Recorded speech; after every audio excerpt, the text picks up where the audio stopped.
देखिए अपना अगला जो प्रोसेस है ना उसको अपन बोलते हैं एडियाबेटिक प्रोसेस। ठीक है, एडियाबेटिक या एडियाबेटिक भी बोलते हैं, जैसे मैंने वैसे बोलिए। एडियाबेटिक प्रोसेस ये कौन सा प्रोसेस है? तो बोलेंगे इसमें क्या होता है कि नो एक्सचेंज ऑफ हीट। यहाँ पे क्या होता है? No exchange of heat between system and surrounding, between system and surrounding. अब सिस्टम क्या होता है, सराउंडिंग क्या होता है, ये सब आप बहुत पहले से पढ़ते आ रहे हो। ठीक है, हम क्या बोलेंगे यहाँ पे Q इज इक्वल टू क्या होगा? जीरो।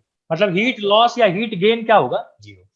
अगर ऐसा है तो क्या आप फर्स्ट लॉ ऑफ थर्मोडायनेमिक्स से ये बात आप बोल सकते हैं कि वहां पे आपने देखा था कि del U is equal to Q plus W होता है। क्यू जीरो है तो हम क्या बोलेंगे? Del U is equal to W हो जाएगा। जो भी आप एनर्जी देंगे वो वर्क डन करेगा। हीट में हीट का वहां पे क्या हो रहा है? हीट का कोई एक्सचेंज नहीं हो रहा है। ठीक है, तो हम बोलेंगे work done changes the internal energy. अगर मैं उल्टा उसको बोलूं तो क्या बोलेंगे? इंटरनल एनर्जी को वर्क डन क्या करेगा? मतलब आप क्या किए? पिस्टन को लाए, कंप्रेस कर दिए। तो कंप्रेस करेंगे तो आप क्या करेंगे? बेसिकली उसकी इंटरनल एनर्जी को बढ़ा देंगे। या उल्टा भी बोल सकते हो कि अगर इंटरनल एनर्जी में चेंज हो रहा है तो उससे क्या होगा? सीधा सीधा काम होगा। अब यहीं पे मैं बात करूं कि इफ एक्सपेंशन, दो चीजें हो सकती है ना, कंप्रेशन हो सकता है या एक्सपेंशन हो सकता है। तो हम बोलेंगे अगर अगर एक्सपेंशन होगा तो वर्क डन क्या होगा? नेगेटिव। और वर्क डन अगर नेगेटिव होगा तो डेल यू की जो वैल्यू होगी, देख रहे हो, डेल यू क्या हो जाएगा? जीरो से छोटा। और अगर ये कंप्रेशन होगा तो यहां लिख देते हैं कि इफ कंप्रेशन अकर, या जैसे भी लिखना है, वर्क डन क्या होगा? पॉजिटिव। ध्यान दीजिएगा केमिस्ट्री में वर्क डन हम करते हैं बाहर से। ठीक है, तो बाहर से जब हम काम करते हैं तो हम उसको पॉजिटिव लेते हैं, लेकिन अगर सिस्टम काम करने लग जाए तो नेगेटिव लेते हैं। फिजिक्स में ये चीज उल्टा हो जाती है। बार बार मैं ये चीज बता रहा हूँ ताकि आपके ध्यान में रहे। डेल यू क्या हो जाएगा? Del U is greater than zero. मतलब ग्रेटर देन जीरो का मतलब क्या हुआ? क्या हो गया कि उसकी इंटरनल एनर्जी बढ़ गई। ठीक है, हम बोलेंगे कि total total internal energy of system increases. ठीक है, जब आप कंप्रेस करेंगे तो उसकी इंटरनल एनर्जी बढ़ जाएगी, जब जब एक्सपेंड होगा तो उसकी इंटरनल एनर्जी कम हो जाएगी। उसके बाद आता है कि अगला हम कैलकुलेशन एक सीखना चाहते हैं जिसका नाम है कि calculation of work done for reversible adiabatic process. ठीक है, एडियाबेटिक प्रोसेस के लिए हम देखना चाहते हैं कि वर्क डन रिवर्सिबल में क्या होगा। तो आपने बोला कि सर वर्क डन जो होता है वो होता है, अभी अभी देखना आपने कि डेल यू होता है। ठीक है, आ, और del U is equal to क्या होता है? तो हम बोलेंगे एन सीवी डेल्टा टी होता है। इसका मतलब है कि आप लिख सकते हैं कि एन सीवी और T2 - T1, डेल्टा टी मतलब चेंज इन टेम्परेचर होता है। अच्छा, क्या आप सीवी को ऐसा लिख सकते हैं? N R upon gamma minus one. याद कीजिए पुराने फॉर्मूले हैं ये सब। अब चाहो तो नोटबुक में पलट पलट के देखते भी चलना कि हाँ ये चीज तो हम पढ़े थे। तो क्या आप ऐसा भी लिख सकते हैं? nRT1, या पहले T2 है, minus nRT1 divided by gamma minus one. अब nRT1 को क्या बोलते हैं? आप बोलते हैं P2V2 minus P1V1 upon gamma minus one. ठीक है, तो फाइनली वर्क डन आपके पास क्या आ रहा है? Work done is equal to P2V2 minus P1V1 divided by gamma minus one. अगर आपको याद है कि गामा गामा को क्या बोलते थे तो मुझे बताइए एक बार, गामा किसको बोलते थे हम लोग? कहीं पे मैं इस बात को लिख दूं, CV is equal to R upon gamma minus one. देख के बताओ जल्दी। चलिए यहां तक लिख के हो गया है आपका। अब आगे बढ़ते हैं कि इरिवर्सिबल प्रोसेस रहा तो क्या होगा? इरिवर्सिबल प्रोसेस, यही एडियाबेटिक प्रोसेस के अंदर ही बात कर रहे हैं अपन, एडियाबेटिक प्रोसेस के अंदर। तो इसके अंदर अगर रहा तो हम बोलेंगे कि del W is equal to क्या होगा? Work done irreversible and this is equal to होता है P एक्सटर्नल, और यहाँ पे क्या लिखते हैं V2 माइनस V1। तो यहाँ पे भी आपको दिख रहा होगा कि हम लिखेंगे माइनस P एक्सटर्नल, V2 के जगह पे आप लिखना चाहोगे nRT2 अपॉन P2, और यहाँ आप लिख देंगे nRT1 अपॉन P1। अब चूंकि टेम्परेचर में यहाँ पे क्या होगा, वेरिएशन होगी। क्यों वेरिएशन होगी? क्योंकि हीट का तो एक्सचेंज नहीं हो रहा है बेटा। तो हीट अगर एक्सचेंज नहीं होगा तो मान लीजिए आप हीट दीजिएगा और क्या हो कि हीट कहीं बाहर ना जाए, तो क्या होगा? ऐसे में टेम्परेचर का बढ़ना लाजमी है, मतलब टेम्परेचर इज नॉट कांस्टेंट। पहले वाले में आइसोथर्मल में टेम्परेचर कांस्टेंट था, तो यहाँ पे T2 T1 है, T2 हमने लिया है। तो अब मुझे बताओ क्या क्या कॉमन ले सकते हैं? P एक्सटर्नल N R आप कॉमन ले सकते हो, और यहाँ पे बचेगा T2 अपॉन P2, और यहाँ पे है T1 अपॉन P1। तो ये फॉर्मूला आपको याद रखनी है इरिवर्सिबल के लिए, ठीक है? तो इसको रख लेते हैं हम बॉक्स में, जहां जरूरत पड़ेगी वहां पे देखेंगे। फिलहाल आगे बढ़ते हुए हम लोग चलते हैं और देखते हैं अभी अगला टॉपिक क्या है। तो अगला है हमारे पास की calculation of final temperature of gas in adiabatic process.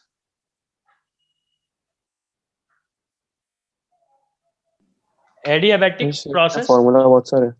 हाँ रहेगा, यहाँ पे फॉर्मूला तो रहते हैं इरिवर्सिबल। जब आप इसको रिवाइज करने लग जाओगे ना चीजों को, तब आपको लगेगा अच्छा अच्छा, आपके पकड़ में आने लग जाएगा। अभी आपको लगेगा कि बहुत टॉपिक है, नया नया टॉपिक बता रहे हो सर, नया नया फॉर्मूला बता रहे हो, लेकिन रिवीजन करोगे तो सब कनेक्टेड लगने लगेगा कि अच्छा इसमें कोई नया फॉर्मूला नहीं है, बेसिकली इसमें हीट एक्सचेंज हुआ था इसलिए ये बातें थी, हीट एक्सचेंज नहीं हुआ इसलिए ये बातें थी। आइए, तो हम आपको क्या सिखा रहे हैं कि calculation of final temperature of gas in adiabatic process, irreversible process, ठीक है? तो यहाँ पे हम बात कर रहे हैं कि del U is equal to जो होता है वो होता है वर्क डन, और वर्क डन की जगह पे आप लिखते हैं माइनस P एक्सटर्नल ब्रैकेट में V2 माइनस V1। ये बात आप जानते थे। फिर आपने बोला कि del U is equal to होता है NCV डेल्टा T, और आपने बोला कि NCV डेल्टा T मतलब होता है T2 माइनस T1, ठीक है? अगर मैं बोलूं कि ये और ये दोनों एक ही चीज तो है, तो आप क्या बोलेंगे कि ठीक है, P external V2 minus V1 is equal to क्या बोलेंगे, NCV T2 माइनस T1। अगर आप इसको इक्वेट करो और यहां से आप एक वैल्यू निकालना चाहिए तो क्या निकल सकता है? देखिए, हम लोग किस चीज में इंटरेस्टेड थे? हम लोग इंटरेस्टेड थे कि हमको T1 T2 मिल जाए, ठीक है? तो हम बहुत ज्यादा चेंज नहीं करेंगे, हम यही फॉर्मूला रखेंगे, बस ध्यान से देखते चलना।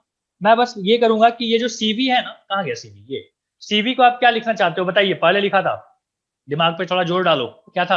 Are by gamma minus one. हाँ जी, R अपॉन, याद था तेरे को, गामा माइनस 1, और यहाँ पे क्या आ गया T2 माइनस T1, और यहाँ है minus P external V2 minus V1, ठीक है? R R आप चाहो तो उड़ा दो यहाँ से, यहाँ पे R नहीं है क्या? ओहो हो, यहाँ पे अपन चाहें क्या किया, P एक्सटर्नल PV, एक काम कर, V के जगह पे तूने क्या लिखा था लास्ट टाइम, वो पूरा लिख दो यहाँ पे, तब R उड़ेगा, ठीक है? P एक्सटर्नल, हाँ बेटा, V की जगह पे क्या बोला था तुमने, क्या लिखेंगे? nRT2 अपॉन P1, P2 है तो P2, nRT1 upon P1, right? अब आप चाहो तो उड़ा सकते हो, nR गामा माइनस 1, और यहाँ पे आ गया T2 माइनस T1। क्या करेंगे बता दो पुनीत? यहाँ से R कॉमन ले ले, समझ, ये R कैंसल, N भी कैंसल हो सकता है क्या? एन भी हाँ हो सकता है सर। तो N भी कैंसिल कर दे, N और यहाँ का भी N कैंसिल।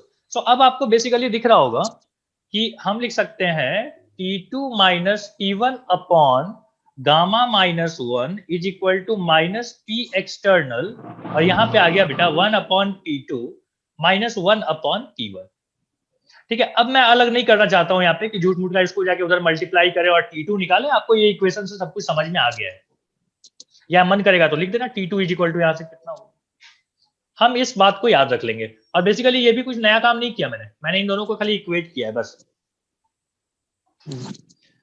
ठीक है? तो आप इसको पहले नोट डाउन कीजिए, मैं आपको फिर क्वेश्चंस करवाता हूं। देखिए ये इसका आंसर है, उम्मीद है कि आप लोगों ने ट्राई जरूर किया होगा। तो मैं भी इसको सॉल्व करता हूँ। यहाँ पे है कि del U is equal to क्या होता है, डब्ल्यू होता है। अब डेल यू की वैल्यू आपने मतलब डेल यू की वैल्यू आपने क्या रखा था, एन सी वी, और यहाँ पे आ गया T two minus T one, and this is equal to minus P external, और यहाँ पे आपने बोला था V two minus V one. अब आप मुझे बताइए पी एक्सटर्नल कितना है, कहीं पे लिखा हुआ है 1 एटीएम, तो 180। लिखेंगे -1। वॉल्यूम कहां से कहां हो गया, 1 से 2, मतलब -1 हो गया है। ठीक है, नाउ यहाँ पे बात कीजिए एन की बात, एन की बात कितना होगा, एन कितना होगा, कितना मोल है, 1 मोल। 1 मोल है सर। सीवी कितना लिखेंगे, मोनो एटॉमिक के लिए 3r/2 होता है। टेम्परेचर की बात कीजिए, T2 माइनस T1 तो T है। ठीक है, नाउ सब चीज को उधर भेजो, आराम से आपको आ जाएगा। यहाँ पे -1 इंटू -1 क्या होता है, -1। ठीक है, माइनस सॉरी क्या बोल रहा हूँ मैं, +1, और ये ऊपर ये 2 ऊपर चला गया, ये 3 नीचे आ गया, यहाँ पे R भी है। ठीक है, क्या लिख रहा हूँ, 1 मतलब ऊपर में आ गया 2, V2 नीचे माइनस आ गया 1 आना 3, चाहिए सर वहाँ पे। यहाँ पे R, रुक जाओ, यहाँ पे है T1 माइनस T। क्या बोल रहा हूँ, क्या सर V2 माइनस 1 आना चाहिए सर। 2 V2 माइनस 1 माइनस, देखो ना पहले कितना था 1, बाद में क्या हो 1 गया, था। नहीं पहले था 2 फ्रॉम 1 to 2। अच्छा अच्छा, तो यहाँ पे क्या होना चाहिए, क्या बोल रहा हूँ, प्लस सर +1 चाहिए 2 वहाँ माइनस पे। One plus one V2 minus चाहिए। T1। अच्छा अच्छा, कोई नहीं, तो ये माइनस लिख दें यहाँ पे। तो हमको क्या मिल रहा है कि T2 minus T1 is equal to, क्या लिख रहा हूँ, T2 की जगह पे T2 ही लिखो, T2 और T1 की जगह पे T है। So now final answer is कि आपको T2 चाहिए था, T2 की जगह पे बोलेंगे -2/3R प्लस टी, कितना, प्लस टी। ठीक है, आर की वैल्यू आपको पुट करनी है, पुट करो, अदरवाइज हमारा यही तो आंसर है। आर की वैल्यू हमने यहाँ पे पुट करके आपको बता दिया, -2/3, आर के जगह पे 0.0821। और मान लीजिए कभी अगर हमको टेम्परेचर दे भी देता तो हम T2 फाइनल टेम्परेचर निकाल देते। बोलिए ठीक है सर यहाँ अपने तक। को सर अपने को जेई में ऐसा क्वेश्चन आया तो सर अपने को ऑप्शन इस टाइप में दिया रहेगा।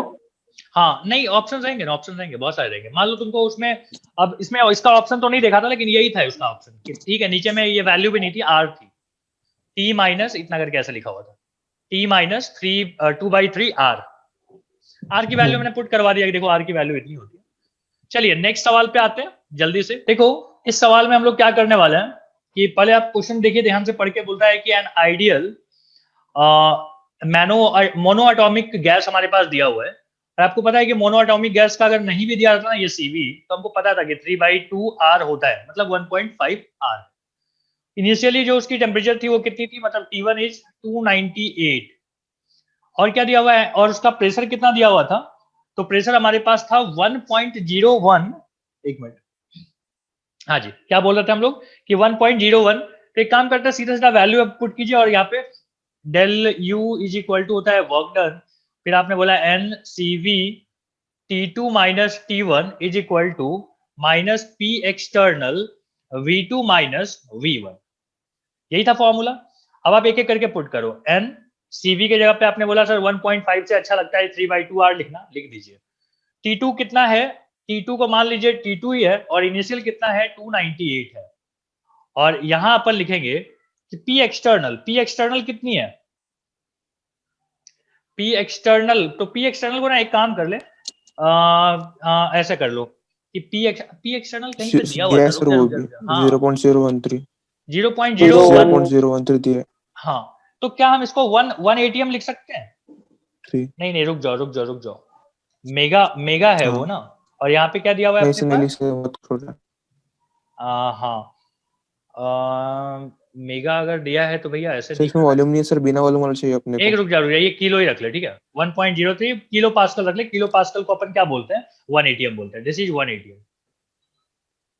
तो हमने क्या बोला कि यहाँ पे 1 एटीएम है, और V2 की जगह पे क्या लिखना चाहते हो आप लिखना चाहते हो NRT2 upon P1, right, P1 लिख दे, P2 पहले P2, और यहाँ पे NRT1 अपॉन P1।